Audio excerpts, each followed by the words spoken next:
지난 주일에 오랜만에 우리 원로 목사님 통해서 말씀을 들었습니다. 저 또한 많이 은혜 받았고 또 감동 받았고 또 행복했습니다. 오늘은 다시 에베소서 말씀을 묵상하려고 합니다. 한 주 건너뛰다 보니까 벌써 지지난주 말씀이 되어버렸네요. 혹시 기억하시나요? 목사님 어제 일도 기억이 안 나는데 지지난주께 어떻게 기억이 납니까? 하나님께서 우리에게 하늘에 속한 모든 신령한 복을 주셨답니다. 하늘에 속한 신령한 복이 어떤 복이라고요? 하나님께서 성령님을 통해 주신 복을 하늘에 속한 신령한 복이라고 말합니다. 그런데 모든 복을 주셨대요. 어떤 복이요? 모든 복. 난 아무리 생각해도 모든 복을 다 받은 것 같지는 않은데 하나님께서는 우리에게 모든 복을 주셨대요. 왜 그렇게 말씀할까요? 하나님이 당신의 아들을 주셨기 때문입니다. 하나님의 입장에서는 하나님의 모든 것이라고 할 수 있는 독생자, 그 외아들 예수님을 우리에게 주셨기 때문에 모든 걸 주셨다고 말씀하고 있는 것입니다. 그러면 하나님께서 당신의 모든 것이라고 할 수 있는 우리 예수님을 우리에게 주신 이유가 무엇입니까? 우리를 양자 삼으시기 위해서. 성경이 말하는 양자는 상속자와 같은 말이라고 했어요. 하나님께서 우리를 당신의 양자로 삼으시기 위해, 상속자로 삼으시기 위해 무려 친자이신 예수님을 내어주신 거예요. 예수님을 내어주시면서까지 우리를 양자로, 상속자로 삼으신 이유가 무엇입니까? 양자의 특권이 있죠. 두 가지. 하나님의 양자된 사람은 하나님을, 창조주이신 그분을 아버지라고 부를 수 있게 되었어요. 부모와 자식지간이 되었다, 그 말이에요. 또한 아버지 되신 하나님께 나의 모든 필요를 구할 수 있는 특권을 얻게 되었어요. 이게 양자의 특권이에요.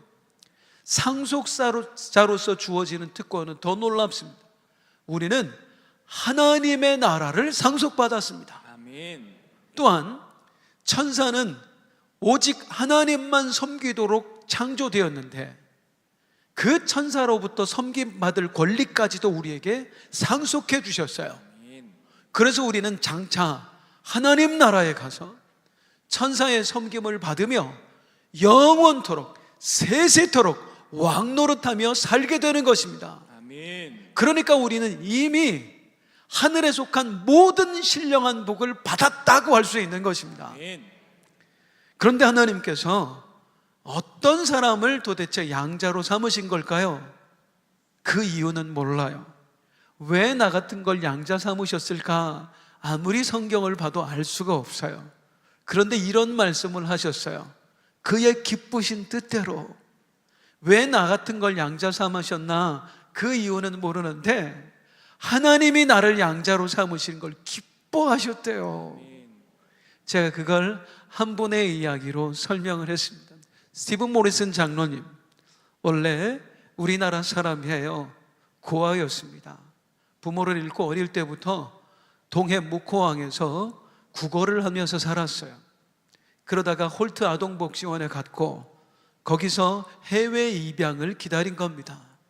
아무도 이 아이를 입양해 가지 않았어요. 나이도 많았고요, 몸에 장애도 있었어요. 그런데 그 부족한 아이를 미국에 있는 한 가정에서 입양을 해간 거예요. 사랑으로 양육되었고 잘 컸습니다. 나중에 아버지 돌아가시기 직전에 물어봤대요. 양아버지한테, 아버지 왜 그때 나를 양자로 선택하셨어요? 그랬더니 아버지가 하신 말씀이 내가 너를 돕고 싶었어요. 이게 하나님의 마음이었다고요.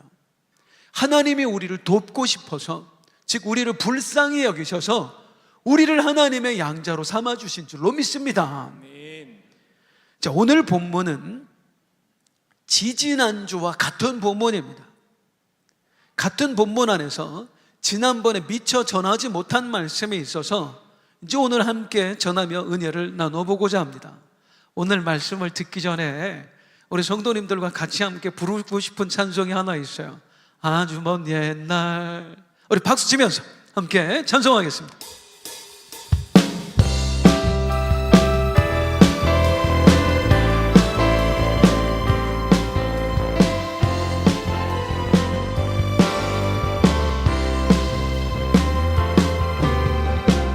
아주 먼 옛날 하늘에서는 당신을 향한 계획이 있었죠. 하나님께서 바라보시고 좋았더라고 말씀하셨네. 이 세상 그 무엇보다 귀하게 나의 손으로 창조하였노라.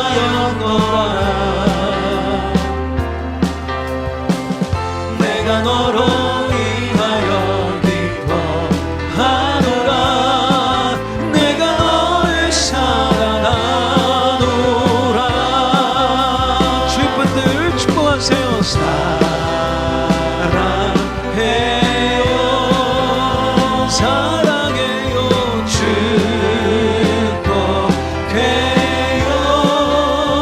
축복해요 당신의 마음에 우리의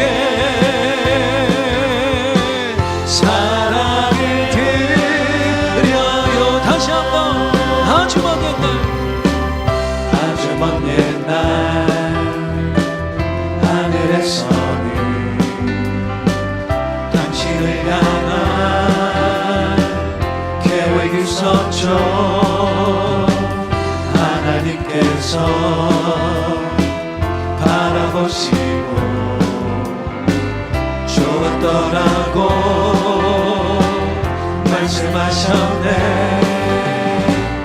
이 세상 그 무엇보다 귀하게 나의 손으로 창조하였노라.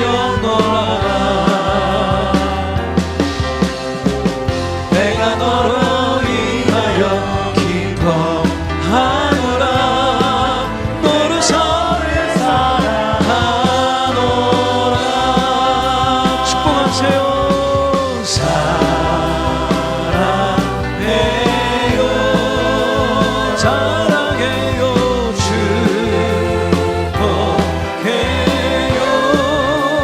축복해요 당신의 마음에 우리의 사랑을 드려요.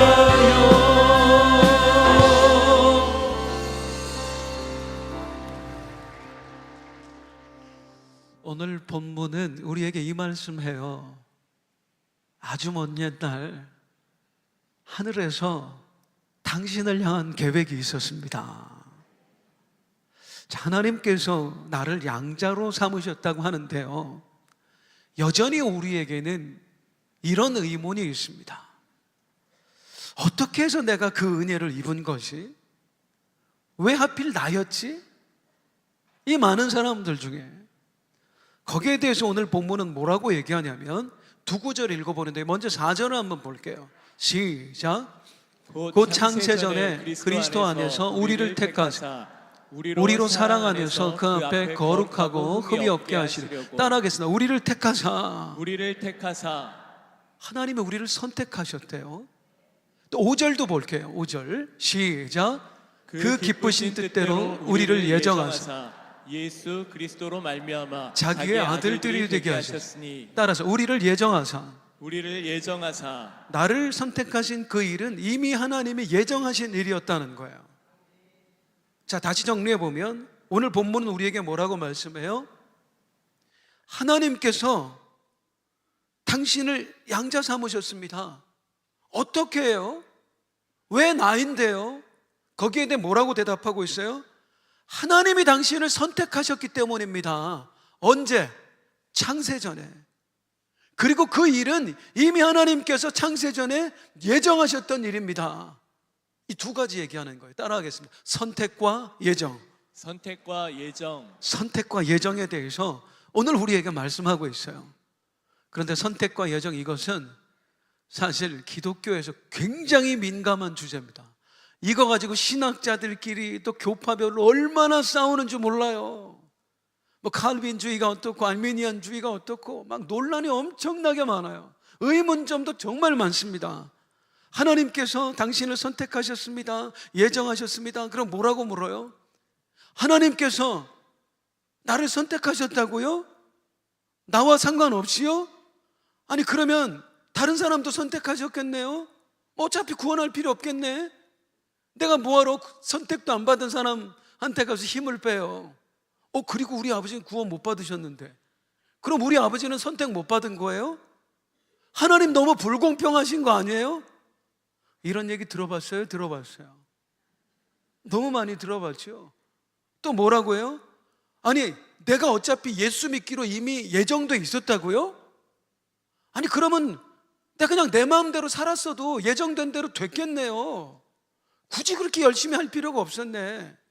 앞으로 내 삶도 예정해놨을 거 아니에요? 어차피 내가 이렇게 살던 하나님 예정대로 되니까 나 그냥 대충 살래요. 이런 얘기도 들어봤어요? 들어봤어요. 예정과 선택에 대해서 정말 많은 논란들이 있습니다. 제가 몇 주 전에, 제가 요즘 하도 운동을 안 해가지고 스쿼트라도 좀 실내에서 좀 해야 되겠다. 스쿼트가 뭐냐면 앉았다 일어나는 거예요. 그걸 몇 주 그냥 했더니 무릎이 또 아프네요. 이게 자세를 바르게 하지 않으면 몸이 더 상한다는 거예요. 그래서 안 되겠다, 이거 어떻게 자세를 바르게 해야 되나 그랬더니 전문가가 알려주는데, 자세를 바르게 하고 싶으면 아령을 들고 하래. 아령을 이렇게. 그리고 앉았다 일어나니까 제법 자세가 잡히는 거예요. 그래서 아령을 가지고 하면 되겠다. 집에 이제 아들놈 아령이 2개가 있으니까 하나는 이제 집에서 하면 되고 이제 하나는 교회에서 해야지 하고 이제 교회 출근할 때 가지고 나왔어요.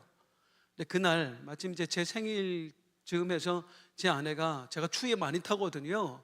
그렇다고 이제 롱패딩을 사줬어요. 다리가 짧으니까 롱패딩을 입었더니 머리부터 끝까지 다 감싸는 거. 이제 까만색 롱패딩을 입고, 거기다가 이제 저 평소에 백팩 메고 다니거든요. 우리 성도님들이 학생 같다 그래요. 백팩도 까만색이에요. 전체 다 까만색. 그리고 아령은 빨간색이었어요. 이걸 가방에 넣을 수 없으니까 이제 들고 집에서 나오면서 엘리베이터를 탄 거예요. 우리 집이 19층. 엘리베이터 이제 딱 탔는데 아가씨가 한 명 있더라고요. 그래서 안녕하세요 그랬더니 네 안녕하세요. 제 아령을 딱 본 거예요. 그러더니 갑자기 얼굴이 하얘지는 거예요. 덜덜덜덜덜 떨더니 손이 여기 뭐예요, 이 버튼 누르는데 가 있어. 긴급 버튼 그 앞에 덜덜덜. 무슨 일이 생기면 누르려고. 거기다가 해명하기도 그렇잖아요. 나 스쿼트 하려고 가져가요. 뭐 그렇게 가만히 있어도, 그 시간이 그렇게 깁니까? 1층 딱 해서 문이 열림과 동시에 튀어나가는데 제가 본 여자 중에 제일 빨랐습니다. 안산빛나교회 담임 목사를 살인마쯤으로 오해하는 거예요. 우리 이런 오해 많이 해요. 교회 안에서도 신앙생활 하다 보면 참 오해되는 거 많이 있는데요. 그 중에 하나가 뭔가 했더니 헌금 봉투 구멍을 오해하시더라고요. 제가 가져왔는데 이 헌금 봉투에 보면 구멍이 뚫려 있어요. 이걸 대부분 아시는데 이유를 모르시는 분들은 헌금 액수를 보려고 그러는데 5만 원짜리 넣는지 만 원짜리 넣는지 그거 보려고. 아무리 그러겠습니까? 교회가 치사하게. 그럼 구멍을 왜 뚫어놨어요? 우리가 이제 예배 마치면 이 헌금을 모아서 헌금 개수하거든요. 헌금 위원들이 헌금 개수하다 보면 뭐 수백 장 수천 장이 쌓이잖아요. 성도님들이 많으니까. 그러면 이제 헌금을 빼서 일일이 기록을 하고 그리고 또 개수해서 빈 봉투를 이쪽에다 한쪽에다 치우는데, 여러 명이 함께 하다 보니까 이게 섞이는 겁니다. 워낙에 많으니까. 그러니까 다 하고 나면은 뭘 해야 되냐면 꼭 다시 이 빈 봉투를 확인해야 돼요. 다 꺼냈는지. 그냥 귀한 헌금 냈는데 이게 쓰레기로 버려지면 안 되잖아요. 일일이 그거를 열어보려면 시간이 몇 시간이 걸립니다. 그래서 구멍을 뚫어 놓는 거예요.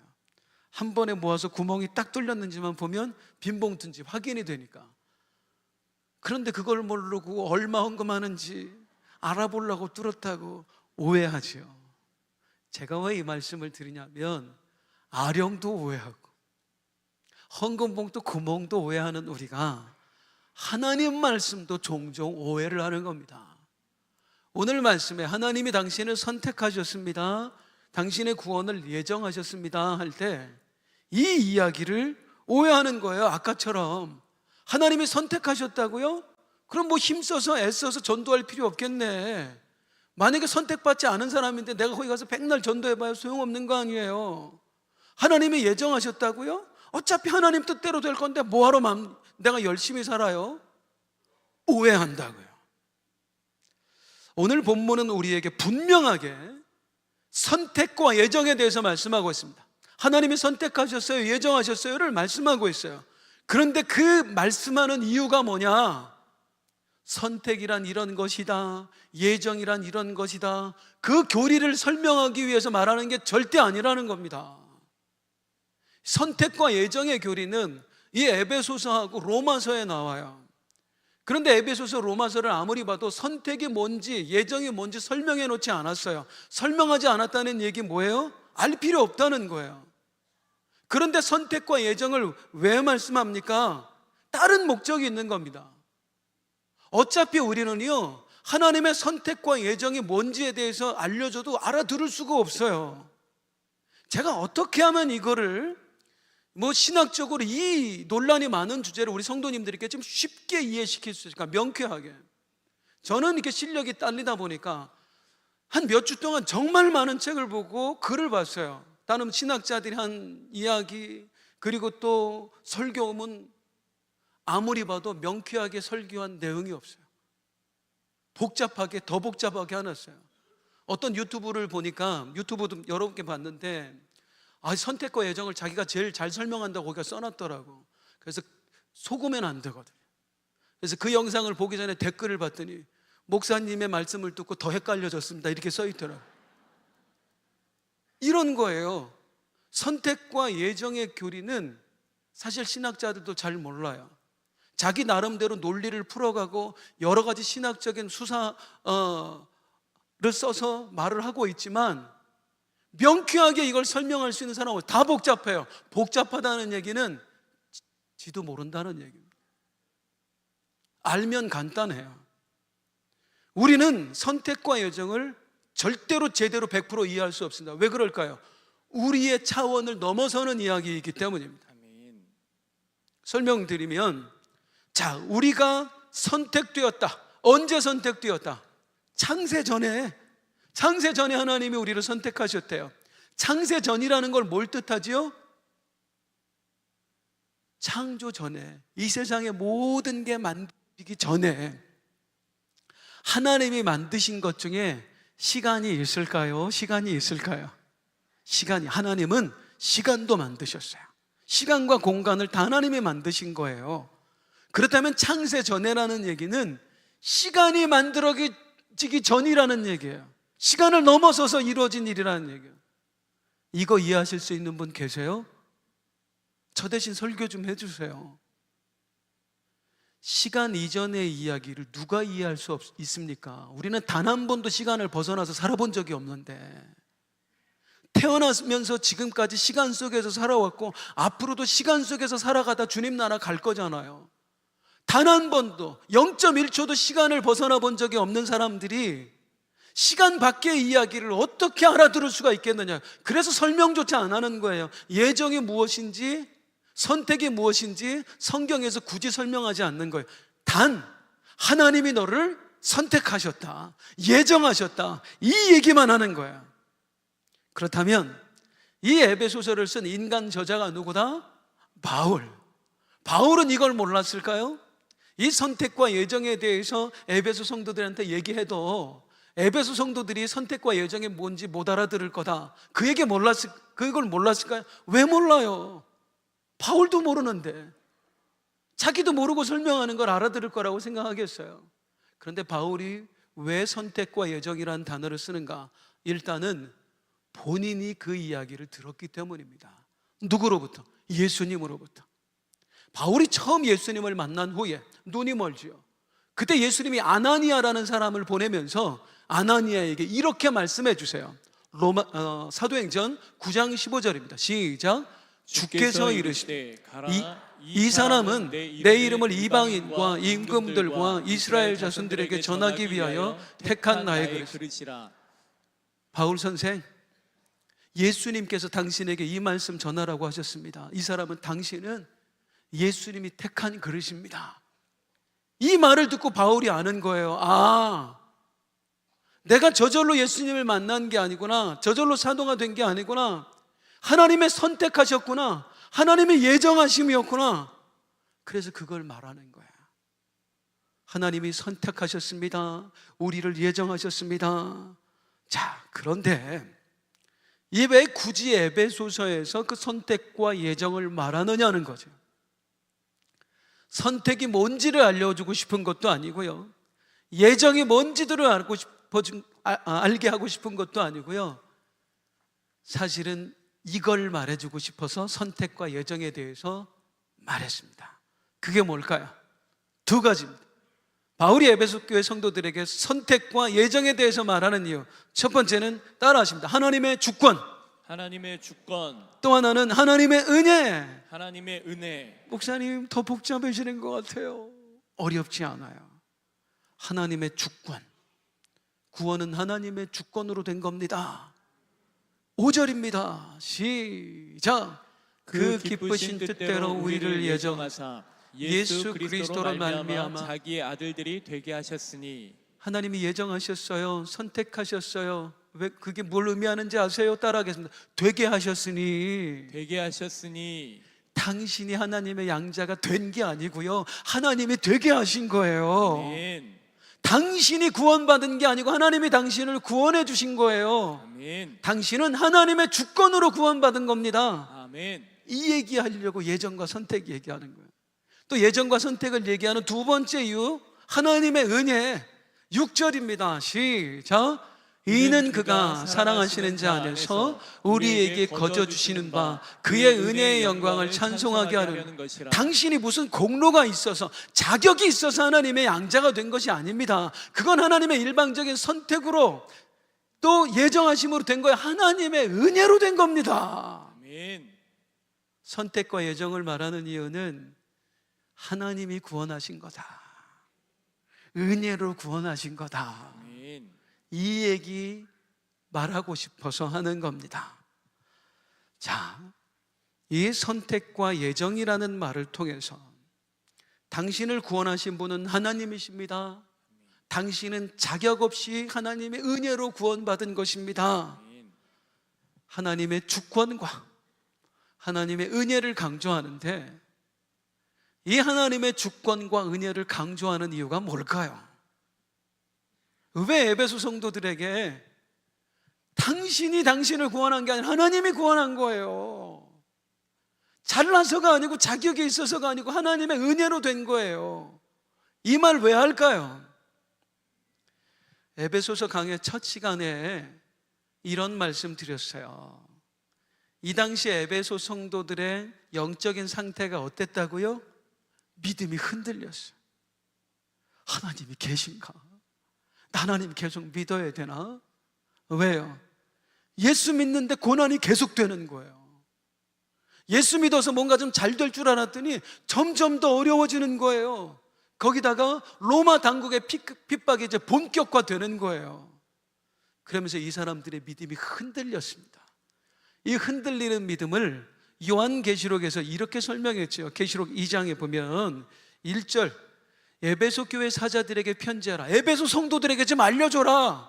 너희들의 상태가 어떤지. 어땠는데요? 4절 시작.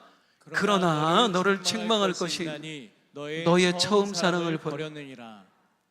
너의 처음 사랑을 버렸느니라. 하나님을 향한 첫사랑을 너희가 버렸어.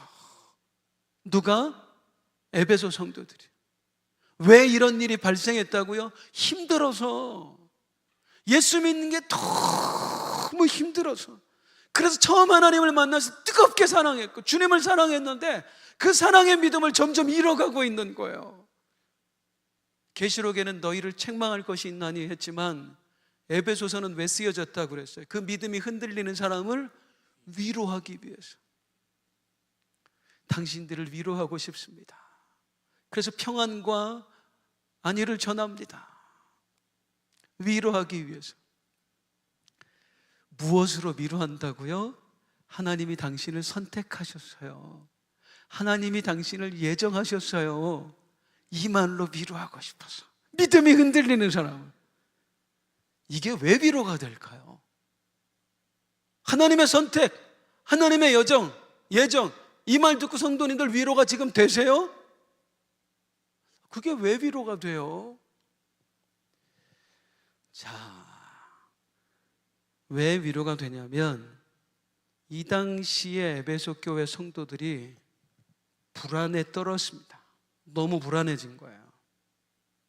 왜? 나 구원받을 수 있을까? 나 이러다 지옥 가는 거 아닐까? 왜요? 처음 사랑을 버렸느니라. 내가 나를 봐도 믿음이 예전 같지 않은 거야. 더 이상 온전히 하나님을 믿지 않는 것 같아. 하나님 앞에 예배하는 게 옛날에는 그렇게 즐거웠는데 이젠 더 이상 즐겁지가 않아. 그냥 앉아있어도 지겹기만 해. 찬송 부르면 너무나 행복했는데 찬송도 제발 좀 빨리 끝났으면 좋겠고, 기도하는데 뜨거움이 생기지도 않고, 옛날엔 성찬식 한다고 와서 눈물부터 나고 막 감격스럽고 했는데 주님의 십자가를 아무리 앞에서 얘기하고 찬송을 불러도 더 이상 가슴이 뜨겁지 않아. 냉랭해. 그뿐이에요. 계속 하나님을 향해 불평이 나오고 원망이 나와요. 하나님, 예수 믿었는데 왜 점점 어려워지기만 합니까? 정말로 내가 예수 믿는 게 맞는 겁니까? 예수님이 진짜 하나님의 아들 맞아요? 그리고 오신다더니 왜 이렇게 안 오십니까? 내가 잘못 믿는 거 아닐까? 진짜일까? 의심했다가 또 불안했다가 의심했다가 믿었다가 아예 안 믿는 건 아닌데 이 믿음이 점점 떨어지고 있단 말이에요. 불안하죠. 나 이 믿음 가지고 구원받을 수 있을까? 지금 당장 주님 오시면 나 천국 갈 수 있을까? 하나님한테 버림받는 거 아닐까? 그런 저들을 위로하기 위해서, 안심시키기 위해서 쓰여진 책이 에베소서라고요. 그러면은 나 믿음 없는데 구원받을 수 있을까? 불안해하는 사람들에게 무엇으로 안심을 시킬까요? 그게 바로 선택과 예정이에요. 하나님이 당신을 선택하셨습니다. 당신의 구원은 예정되어 있는 것입니다. 자 보세요. 언제 선택하셨다고 그래요? 창세 전에가 언제예요? 모든 것이 만들어지기 전에. 그 모든 것 안에 누가 들어가요? 내가 만들어지기 전에. 다시 말하면 창세전에 하나님이 당신을 선택하셨고, 창세전에 하나님이 당신의 구원을 예정하셨다는 얘기는 당신이 태어나기도 전에, 당신이 하나님 앞에 한 게 아무것도 없을 때 이미 하나님은 당신을 선택하셨습니다 라는 얘기입니다. 아멘. 왜 이게 위로가 될까요? 나 구원받을 수 있을까? 나 이 상태로 예수님 오시면 정말 들림받을 수 있을까? 하는 사람에게 이 선택과 예정으로 뭘 얘기하는 거냐면, 불안해하는 여러분, 구원은 여러분의 힘으로 받은 게 아닙니다. 아멘. 당신이 존재하기도 이전에, 당신이 태어나기도 훨씬 이전에 하나님은 이미 당신을 선택하셨고 당신의 구원을 예정하셨습니다. 아멘. 구원은 전적으로 그 하나님이 여러분에게 베풀어 주신 은혜이지 당신이 뭔가를 해서 받은 게 아닙니다. 아멘. 만일 당신이 받은 구원이 당신의 힘과 노력으로, 당신의 자격으로 된 것이라면 맞아요. 당신이 그렇게 불안해하는 게 맞습니다. 처음 가졌던 믿음이 차갑게 식어져 버렸으니 그 믿음 가지고 구원받겠습니까? 아니, 예수님 다시 오실 것도 확신하지 못하는 여러분이 예수님 다시 오실 때 들림받을 수 있겠습니까? 여러분이 믿어서 구원받는 거라면 절대로 여러분은 천국 못 갑니다. 그런데 그게 아니라니까요. 애초에 당신이 구원받은 거 당신이 이룬 게 아니에요. 당신의 힘으로 구원받은 게 아니에요. 당신이 태어나기도 전에, 당신이 아무것도 한 게 없을 때 하나님이 일방적으로 당신을 선택하셨고 당신을 구원하신 거예요. 아멘. 당신이 믿음도 없을 때, 믿어서 구원받았는데 믿음이 없으니 어떡하나 하지도 마세요. 믿음도 없을 때 하나님이 당신을 선택하셔서 믿음을 갖게 하셨다고요. 아멘. 그리고 믿게 하셨다고요. 아멘. 그러니 안심하십시오. 뭘 안심해요? 당신 스스로 구원을 이룬 게 아니라 하나님이 구원을 주신 것이고, 당신이 무언가를 해서 구원받은 게 아니라 아무것도 하지 않았을 때 당신을 구원하신 분이 하나님이시니 아멘. 믿으세요. 아무것도 하지 않은 상태에서 당신을 구원하신 하나님이, 믿음도 없을 때 이미 당신을 구원의 백성으로 선택하신 하나님이 그 믿음 조금 떨어졌다고 당신을 버리시겠습니까? 그 믿음이 좀 흔들린다고 당신의 구원을 취소하시겠습니까? 우리 하나님이 그런 하나님이시겠습니까? 그 하나님은 나를 당신의 양자로 창세 전에 예정하셨다니까요. 선택하셨다니까요. 아무 조건 없이 우리를 선택하신 그 하나님은 결코 우리의 구원을 취소하지 않을 것입니다. 아멘. 양자된 나에게 자격을 물으지 않을 것입니다. 아멘. 그러니 믿음 없는데 나 이러다 지옥 가면 어떻게 하지 두려워 떨지만 말고 그 하나님 믿고 감사하면서 다시 일어나 믿음으로 한번 살아보십시오. 아멘. 이게 에베소서의 이야기예요. 이게 선택과 예정을 말하는 이유예요. 우리 신학자들한테 목회자들한테 선택이 뭐다 예정이 뭐다 막 그런 거 설명하라고 여기서 얘기하는 게 아니라, 나 구원받을 못하면 이 믿음 가지고 나 천국 못 가면 어떻게 하지 두려워 떠는 성도들에게 하나님은 처음 아무것도 하지 않았을 때부터 당신을 구원하셨으니, 선택하셨으니 그 구원과 그 선택 예정은 취소되지 않으니 안심하고 더 믿음으로 살아봅시다. 아멘. 이번 명절 주간 어떻게 보내셨어요? 눈이 좀 왔잖아요. 오가는 길이 많이 힘들었습니다. 그래서 우리 성도님들 어떻게 하시나 막 염려되더라고요. 안전하게 다녀올 수 있게 또 기도하고, 월요일 날 화요일 날 눈이 왔는데 이제 연휴 기간 보내면서 수요일 날 일이 있어서 이제 교회 왔어요. 월요일 날 왔다가 또 수요일 날 또 왔는데 오니까 깜짝 놀랐어요. 이틀 동안 눈이 왔는데 교회에 눈이 다 치워져 있는 거예요. 그걸 보고 불현듯 무슨 생각이 들었냐면, 너 뭐냐? 저한테 너 뭐냐? 솔직히 저 교회에 눈 오는 거 걱정 안 했거든요. 담임 목사님, 제가 1월 그 신년 수련회가 끝나고 지금까지 계속 사실은 몸이 좀 많이 아팠습니다. 제가 코로나에 이번 감기 지독하잖아요. 그게 이제 거의 한 달 동안 지속이 되면서 사실 몸이 계속 아파서 이번 연휴 기간에도 회복하는 데만 집중하자. 왜냐하면 예배 인도하고 또 목회해야 되니까 어떻게든 회복하자. 그러다가 교회 눈 오는 걸 걱정도 안 한 거예요.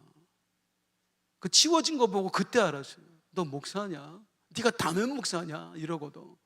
그리고 어떻게 될까? 어떻게 된 걸까? 우리 지장로님은 늘 너무 애쓰셔요. 교회에 계시니까 사무장님으로.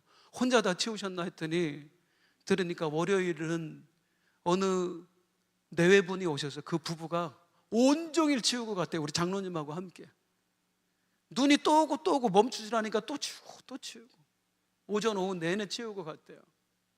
그리고 화요일 날은 어떤 안수 집사님이 혼자 와서, 얼마나 넓습니까? 우리 앞에 이 주차장 양옆까지 다 하면 그걸 다 쓸고 치우고 간 거예요. 그걸 딱 보는데 감사하고 감격스럽고, 아까 들었던 그 마음이에요. 네가 담임 목사냐? 이런 것도 염려하지 않는 네가 무슨 자격으로 그 앞에 서냐? 무슨 자격으로 성도들을 이끄냐? 목사가 되려면 그런 분들이 해야 되고, 이 앞에서 설교를 하려면 오히려 그런 분들이 더 어울려요. 저는 자격이 없어요. 정말 자격이 없어요. 담임 목사 할 자격만 없어요? 천만의 말씀. 저는 예수 믿을 자격도 없어요. 구원받을 자격, 하나님의 양자라고 불릴 자격 조금도 없어요. 제가 성도님들 앞에서 막 겸손하고, 저 어디 가면 목사님들이 굉장히 겸손하다고 칭찬해요. 제가 정말 그렇게 겸손할까요? 그 앞에서만 그러는 거예요. 그리고 딴 데 가면 나도 잘난 척 하고 싶고 내가 그 사람들보다 더 나은 것 같고 얼마나 하늘 높이 올라가는 줄 아세요? 그리고 위선 떠는 거예요. 겸손한 척. 이걸 하나님이 모르시겠냐고. 내가 나를 봐도 이렇게 더러운데 구원받을 자격 눈꼽만큼도 없다고. 설교할 자격이 문제가 아니라 구원받을 자격이 없다고. 그런데 오늘 또 한 번 하나님의 말씀해 주시는 거예요. 나는 너를 자격이 있어서 부른 게 아니다. 네가 나를 믿기 전에, 네가 거룩하게 살아야 하지 하고 다짐하기도 전에, 네가 예수를 알기도 전에, 네가 태어나기도 전에, 창세 전에 나는 너를 나의 양자로 선택했고 그 일을 이루기 위해서 예정해 놓았단다. 아멘. 나의 선택은 변하지 않는단다. 취소되지 않는단다. 또 한 번 이 말씀 붙들고 살자. 또 한 번 이 말씀 붙들고 살자. 사랑하는 성도님들, 이게 하나님이 우리에게 베푸신 은혜입니다. 평생에 잊지 마세요. 내가 믿어서 구원받은 게 아니고 그분이 믿게 하셔서 나를 구원해 주신 거예요.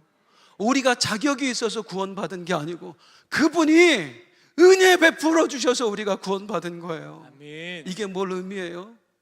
이 말이 자격이 좀 부족해도 구원은 취소되지 않는다는, 아멘. 내 믿음이 조금 흔들려도 구원이 취소되지 않는다는 거예요. 제가 성경에서 정말 좋아하는 말씀 중에 하나가 뭐냐면 겨자씨만한 믿음이 있어서 산을 옮긴다고 그랬잖아요. 어느 날 성경을 보는데 이게 어떻게 깨달아지는지 아세요? 호승아, 나는 네 믿음이 겨자씨만 해도 믿음으로 인정해 주고 싶다. 네 믿음이 겨자씨만 해도 나는 그 믿음을 믿음으로 보고 너를 구원해 주고 싶다. 아멘. 이 사랑을 입고 사는 게 바로 우리들입니다. 아멘. 오늘 이 예배와 성찬과 더불어서 우리가 잊고 있었던 하나님의 은혜를 다시 한번 우리 심령에 가득 채우는 그 복된 은혜 있기를 주님의 이름으로 축복합니다. 아멘.